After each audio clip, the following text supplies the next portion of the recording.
مدینہ میں نبی کریم صلی اللہ علیہ وسلم کی دائمی صحبت۔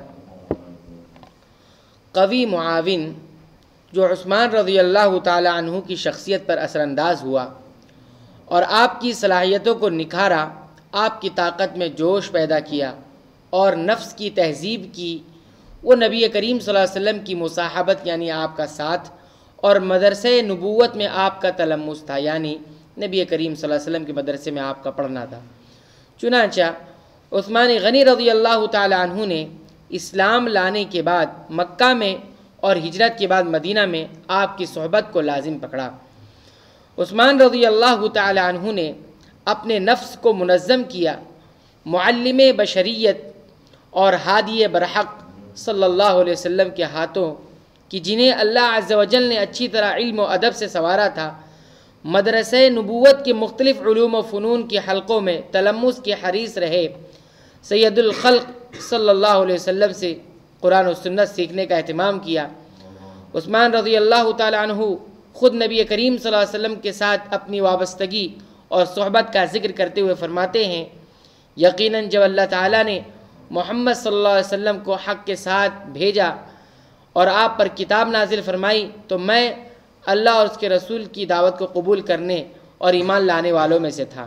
میں نے پہلے 2 ہجرتیں کی اور رسول اللہ صلی اللہ علیہ وسلم کا داماد ہونے کا شرف حاصل کیا اور آپ صلی اللہ علیہ وسلم کو آپ صلی اللہ علیہ وسلم کے اسوہ کو دیکھا۔ عثمان غنی رضی اللہ تعالیٰ عنہ نے قرآنی منہج پر تربیت پائی اور آپ کے مربی رسول اللہ صلی اللہ علیہ وسلم رہے۔ آپ کی تربیت کا نقطۂ آغاز رسول اللہ صلی اللہ علیہ وسلم سے ملاقات تھی۔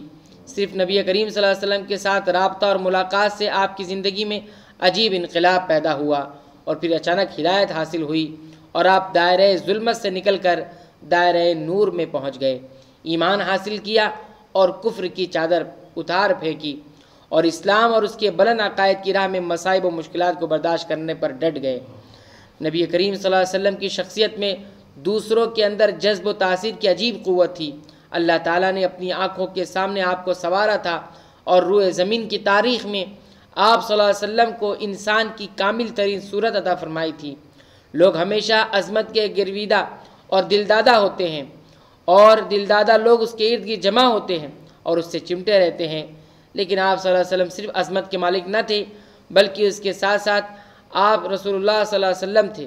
اللہ کی وحی آپ پر نازل ہوتی تھی، آپ صلی اللہ علیہ وسلم لوگوں تک اس کے مبلغ تھے۔ یہ دوسرا پہلو ہے جو آپ کے سلسلے میں مومن کے شعور کو بیدار کرنے میں اپنا اثر رکھتا ہے۔ دیگر بڑی شخصیتوں کی طرح صرف آپ کی ذات کی وجہ سے ایک مومن آپ سے محبت نہیں کرتا بلکہ اس کے ساتھ ساتھ اس ربانی عطیے کی وجہ سے آپ سے محبت کرتا ہے جو اللہ کی طرف سے آپ صلی اللہ علیہ وسلم کو عطا ہوئی تھی، لہٰذا وہ آپ کے ساتھ قابل تکریم وحی الہی کے حضور میں ہوتا ہے، اور اس طرح رسول اللہ صلی اللہ علیہ وسلم کی شخصیت میں بشر عظیم ایک عظیم انسان اور رسول عظیم آ ملتے ہیں، یعنی نبی کریم صلی اللہ علیہ وسلم ایک عظیم بشر انسان بھی ہیں، ساتھ ہی ساتھ ایک عظیم رسول، ایک بڑے رسول بھی ہیں۔ پھر آخر میں دونوں شے واحد ہو جاتے ہیں اور آغاز و اختتام میں کوئی امتیاز باقی نہیں رہتا۔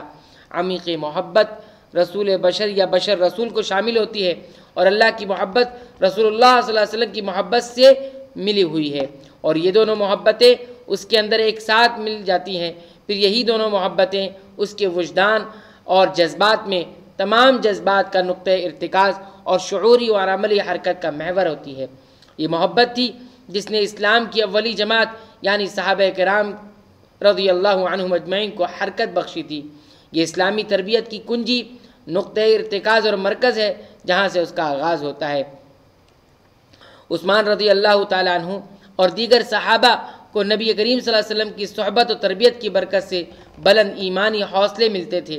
عثمان رضی اللہ تعالیٰ عنہ نے رسول اللہ صلی اللہ علیہ وسلم کے سامنے زانوئے تلمس طے کیا یعنی شاگردی اختیار کی، آپ صلی اللہ علیہ وسلم سے قرآن و سنت، احکام تلاوت اور تزکیہ نفس کی تعلیم حاصل کی۔ عثمان غنی رضی اللہ تعالیٰ عنہ نے جنگ و صلح میں رسول اللہ صلی اللہ علیہ وسلم کی صحبت میں رہ کر ہدایت نبوی میں پختگی حاصل کی، اور اس صحبت سے آپ کو جنگی امور میں تجربہ اور مہارت اور علم و واقفیت اور نفوس کے طبیعتوں اور رجحانات کی معرفت حاصل ہوئی۔ آئندہ صفحات میں انشاءاللہ ہم مدنی زندگی میں رسول اللہ صلی اللہ علیہ وسلم کے ساتھ جہادی، سیاسی، اجتماعی اور اقتصادی میدان میں آپ کے مواقف و کردار کو بیان کریں گے۔ تو یہ تذکرہ تھا نبی کریم صلی اللہ علیہ وسلم کے ساتھ دائمی صحبت کا جو عثمان غنی رضی اللہ تعالیٰ عنہ نے روا رکھی تھی۔ انشاءاللہ آئندہ درس میں ہم دیکھیں گے کہ عثمان رضی اللہ تعالیٰ عنہ رسول اللہ صلی اللہ علیہ وسلم کے ساتھ میدان جہاد میں کس طرح سے تھے۔ آئندہ درس میں اس کو ہم دیکھیں گے۔